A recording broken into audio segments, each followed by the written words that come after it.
بسم اللہ الرحمن الرحیم۔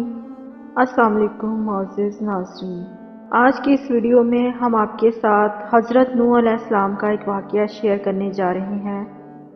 جب نوح علیہ السلام کشتی بنا رہے تھے تو ایک مومنہ بوڑھی عورت روز اللہ کے نبی کے پاس اپنی گٹھری لے کر آتی اور کہتی، اے اللہ کے نبی، کب کشتی روانہ ہوگی؟ نوح علیہ السلام فرماتے، ابھی دیر ہے۔ وہ عورت شام تک بیٹھی رہتی اور پھر اٹھ کر چلی جاتی۔ ایک دن نوح علیہ السلام نے فرمایا کہ اے عورت، جب جانا ہوا تو تمہیں بتا دیا جائے گا۔ یہ عورت واپس چلی گئی اور انتظار کرنے لگی کہ کب نوح علیہ السلام بلائیں گے۔ اس دوران عذاب الہی آ گیا اور کشتی روانہ ہو گئی، لیکن نوح علیہ السلام نے اس عورت کو نہ بلایا۔ ظاہری طور پر نوح علیہ السلام اس عورت کو بلانا بھول گئے۔ جب طوفان تھما تو ایک دن نوح علیہ السلام کے دل میں محبت اٹھی کہ شہر کو دیکھوں۔ جہاں سے چلا تھا وہاں آئے اور قریب جا کر دیکھا تو ایک جھونپڑی میں دیا جل رہا تھا۔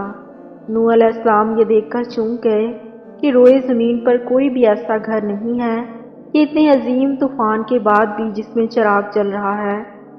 انہوں نے وہاں تکبیر بلند کی تو وہ عورت سامان لے کر آ گئی اور کہنے لگی، اے اللہ کے نبی، کیا کشتی تیار ہے؟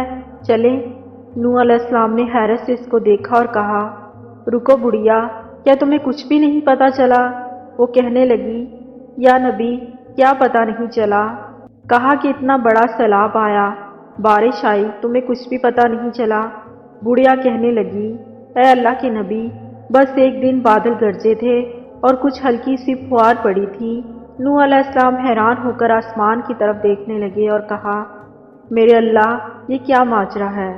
اللہ تعالیٰ نے نوح علیہ السلام پر وحی بھیجی کہ اے میرے پیارے نبی، اس عورت کے دل میں چونکہ تمہاری محبت تھی اور تم نے اسے پابند کر دیا تھا، اور چونکہ تمہارا اس سے وعدہ بھی تھا کہ نجات کی کشتی میں اسے لے جاؤ گے، تب جبکہ تم نے اپنا وہ وعدہ پورا نہیں کیا، لیکن نوح علیہ السلام، میں تو تمہارے وعدے کا ذمہ دار تھا، اس لیے میں نے اس بڑھیا تک عذاب طوفان نہیں پہنچنے دیا۔